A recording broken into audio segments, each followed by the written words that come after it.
మన ప్రభువైన యేసుక్రీస్తు నామంలో అనుదిన దైవ కృపా కార్యక్రమం ద్వారా ప్రతిదినము దేవుని మాటలు వింటున్న దేవుని బిడ్డలైన మీ అందరికీ హృదయపూర్వక వందనాలు తెలియపరుస్తూ ఉన్నాం. నిశ్చయంగా ఆయన ఉన్నతమైన కృప ఈ దినమంతా మీకు తోడయుండునుగాక. ఆమేన్. కీర్తనల గ్రంథం 84వ అధ్యాయం 3వ వాక్యంలో, సైన్యములకు అధిపతియగు యెహోవా, నీ బలిపీఠము నొద్దనే పిల్లలు పెట్టుటకు వానకోవెలకు గూటి స్థలము దొరికెను అని వ్రాయబడి ఉంది. Praise the lord. ఈ బలిపీఠము నొద్ద నివసించే భాగ్యాన్ని పొందుకున్న వానకోవెల ఎంతో ధన్యత కలిగిందని చెప్పాలి. ఈ కీర్తనకారుడు వానకోవెలను తన శరీరంతో పోల్చి మాట్లాడుతూ ఉన్నాడు. ఈ వానకోవెల ఆకారంలో పిచ్చుక కంటే కొంచెం పెద్దదిగా ఉంటుంది. ఈ బలిపీఠము సంపూర్ణమైన సమర్పణకు సాదృశ్యంగా కనబడుతూ ఉంది. ఆ బలిపీఠము మీద అగ్ని మండుచూ ఉంటుంది. ఆ అగ్నిలో బలి పశుమాంసము కాల్చి బూడిదగా మార్చబడుతుంది. బలి పశువైనటువంటి వానకోవెల అనే శరీరము బలిపీఠము మీద సంపూర్ణముగా కాలి బూడిదవుతుంది. అంతటితో దాని పోరాటం ముగించబడుతుంది. అయితే వానకోవెల యొక్క పిల్లలు కూడా బలిపీఠము దగ్గరే నివాసముంటూ ఉన్నాయి. ఈ వానకోవెల యొక్క పిల్లలు శరీరాశలకు సాదృశ్యంగా కనబడుతూ ఉంది.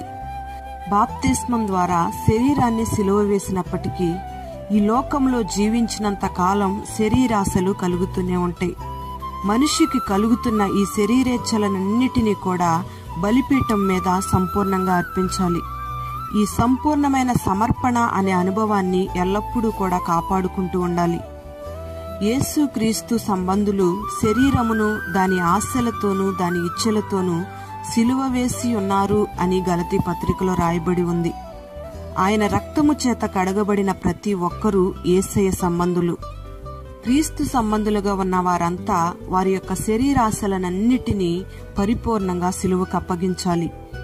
అందుకే పౌలు అంటాడు, నేను క్రీస్తుతో కూడా సిలువ మరణం చెందాను, ఇక మీదట జీవించుచున్నది నేను కాను, క్రీస్తే నాలో జీవించుచున్నాడు అని. Praise the lord.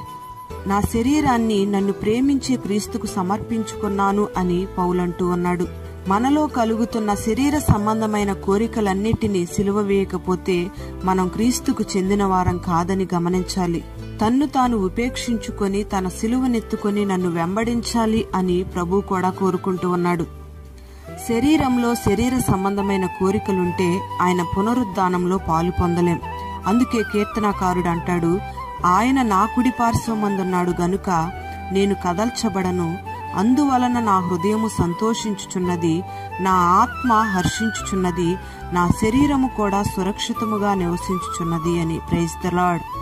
నీలో కలుగుతున్న శరీర కోరికలను ఎప్పుడైతే బలిపీఠం యొద్దను సమర్పిస్తావో అప్పుడు ఆయన నీ కుడి పార్శ్వమందు నిలిచి ఉంటాడు. అందుకే నువ్వు కదల్చబడకుండా స్థిరంగా నిలబడగలుగుతావు. ఆయన నీ కుడి ప్రక్కన నిలిచి ఉంటే నీ హృదయానికి సంతోషం కలుగుతుంది, నీ ఆత్మ నీలో హర్షిస్తూ ఉంటుంది, నీ శరీరము కూడా సురక్షితంగా నివసిస్తుంది అనే సత్యాన్ని నువ్వు గ్రహించాలి. ఈ అనుభవం అంతా కూడా దేహ విమోచనకు సాదృశ్యంగా కనబడుతూ ఉంది. ఆయన రక్తము చేత కడగబడిన మనమందరము కూడా దేహ విమోచన కొరకు ఎదురు చూస్తూ ఉన్నాం. శరీరంలో కలుగుతున్న శరీర సంబంధమైన కోరికలను సకల విధములైన పోరాటాల నుండి మనం విడిపించబడాలి. పునరుద్ధానము కొరకు మనం నిరీక్షణతో జీవించాలి. ఈ వానకోవెల బలిపీఠము మీద తన్ను తాను దేవునికి సమర్పించుకుంటూ ఉంది. అంతేకాకుండా తన పిల్లలను కూడా ప్రభువుకు బలిపీఠం దగ్గర సమర్పించింది. ఆ రీతిగా మనము కూడా మన శరీరాలను, శరీరంలో కలుగుతున్న శరీర కోరికలనన్నిటినీ కూడా బలిపీఠము యొద్ద సంపూర్ణంగా మనం సమర్పించాలి. అప్పుడే ఆయన బలిపీఠము యొద్ద నివసిస్తున్న మన జీవితాలు నూతన పరచబడతాయి. ప్రియమైన దేవుని బిడ్డలారా, వానకోవెలకు ఉన్న ఆ ప్రతిష్టమైన జీవితాన్ని దేవుడి మాటలు వింటూ ఉన్న మనకందరికీ అనుగ్రహించునుగాక. ఆమేన్. ప్రార్థన. పరిశుద్ధుడైన తండ్రి, ప్రేమ కలిగిన దేవానికి స్తోత్రం చెల్లిస్తూ ఉన్నాం. వానకోవెల తనకున్న పిల్లలు నీ బలిపీఠం యొద్ద నివాసం ఉన్నట్లుగా మీరు తెలియపరిచారు. ఆ రీతిగా వానకోవెల అనే మా శరీరాలను, ఆ శరీర కోరికలను నీ బలిపీఠం యొద్ద సంపూర్ణంగా సమర్పించుకొని నీ ప్రజలైన ప్రతి ఒక్కరూ నీ బలిపీఠం యొద్ద శరీరాలను, శరీర కోరికలను సమర్పించుకొని నీ కొరకు జీవించే కృపను మీరు కలుగు చేయండి.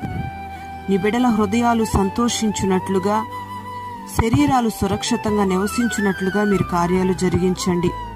నీ బిడ్డలందరికీ దేహ విమోచన మీరు కలుగు చేయండి. కుటుంబాలలో రక్షణ లేని బిడ్డలకు రక్షణ, మారు మనసు మీరు కలుగు చేయండి.